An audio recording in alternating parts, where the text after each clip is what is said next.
Ay, si Sir Anthony, taga saan po? Pangasinan po. Pangasinan pa sila mga bossing. Isipin nyo, napakalayo pero tayo pa rin ang piniling pagbilan ng motor, no? Kung hindi nyo pa ito masyadong kilala, subukan nyo nang pumunta rito. Dito lang sa San Jose del Monte. Ba't dito nyo po naisipang bumili, sir? Kasi unang-una, si local garage talaga. Totally, matagal ko na po siyang sinusubaybayan Yes sa lahat po. ng mga vlog niya. Yes po. Kaya nakikita ko naman po na legit na legit. Kaya subukan nyo na, pumunta na kayo dito. Huwag na kayo magpatumpik-tumpik pa. Good day mga bossing. Bali ngayong araw, ayan, nakasolve tayo ng V3 na Aerox. Ayan, first time ko makasolve na ito mga bossing. 1.6 mileage lang to, kompleto naman na lahat, may papers na rin, may plaka na. So, iuuwi na lang nila sir kung sakali. Hindi na rin kami magtatawaran kasi brand new tong Aerox natin, brand new condition. So, halos nagamit lang halos weeks lang to nagamit.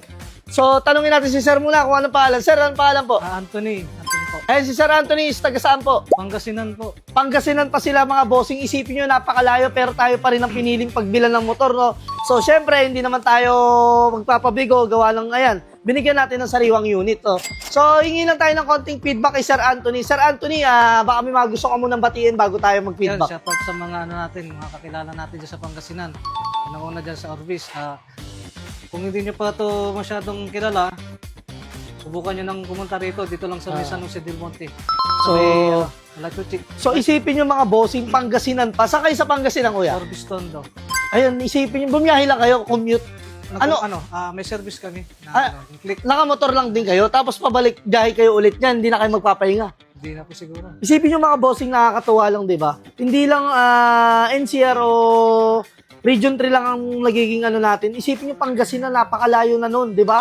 Para puntahan pa tayo, napakadaming bilihan sa Mexico, sa Tarlac. Ba't dito nyo po naisipang bumili, sir? Kasi unang-una, si local garage talaga. Totally, matagal ko na po siyang sinusubaybayan Yes sa lahat po. ng mga vlog niya. Yes po. Kaya nakikita ko naman po na legit na legit. Kaya subukan nyo na, pumunta na kayo dito. Huwag na kayo magpatumpik-tumpik pa. So, yun, di ba? Napakasimple lang ng feedback ni sir. Pero tanongin natin kung bakit, ano ba yung mga offer ni local garage, sir? Kagandahan lang sa local garage po, yung may warranty tulad po sa mga brand na free sila na pa-maintenance. Yun po. So, yun, di ba? Yung sinasabi ko nga po sa inyo, saka na makakita bumili ng motor na segunda mano, pero may warranty. Example nila sa papers, di ba? Mapikihan ka, sir. Anong sa palagay mo, tatakbuhan ba kita? Hindi. Ay, sa mga nagdududa, nako, tanggalin niyo yan.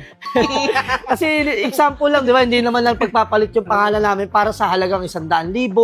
Di ba? Hindi na para ipagpalit yun. Pero ang gusto ko lang kasi mangyari talaga rito sa local garage. Kaya ako kayo binibigyan ng magandang serbisyo. Siyempre, pinaghihirapan nyo yung pera. Bukod pa sa lifetime warranty sa papers, di ba? Peace of mind mo, okay na eh. Di ba? Dinagdagan ko pa ng 3 months warranty sa engine. So, di ba? Kahit sabihin natin brand new condition, may mga sumasablay rin sa mga factory, di ba? Pero dito kay local garage, walang sablay rito. Bibigyan kita ng 3 buwan na warranty para sa makina. Wala ang iisipin. Gamitin mo lang gamitin, alagaan mo lang sa maintenance. Ayun ang pinakasikreto rito. So, last na. Huling katanungan para kay Sir Anthony. Sa mga pupunta pa lang at bibili pa lang Sir Anthony at magtitiwala pa lang kay local garage, isang malupit na feedback lang. Ano po masasabi nyo?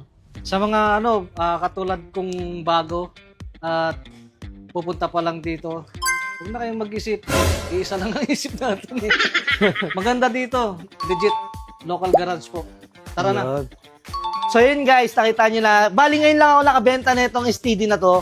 Sobrang solid ang experience syempre, di ba? As a brand new condition, pero di ba, halos nabenta rin natin ng brand new kila sir, pero konti lang naman yung difference, cash na rin. So, syempre, ganun lang din talaga pinagkakatiwalaan si local garage. Kaya nakakatuwa. Kaya ayan, huwag ka lang magpauli. Alam mo na kung saan ka pupunta. Ready ka rito, welcome na welcome ka rito. Ang address namin, Block 52, Lot 12, Calachuchi Street, Sarmiento Homes, Barangay Muson, San Jose del Monte, Bulacan. At pwede mo ring i-waste, local garage. At syempre, bumibili rin kami ha. Sa mga gusto magbenta, dalhin nyo lang dito. Araw-araw po kaming buying. So, yun lang mga bossing. Goodies sa atin lahat.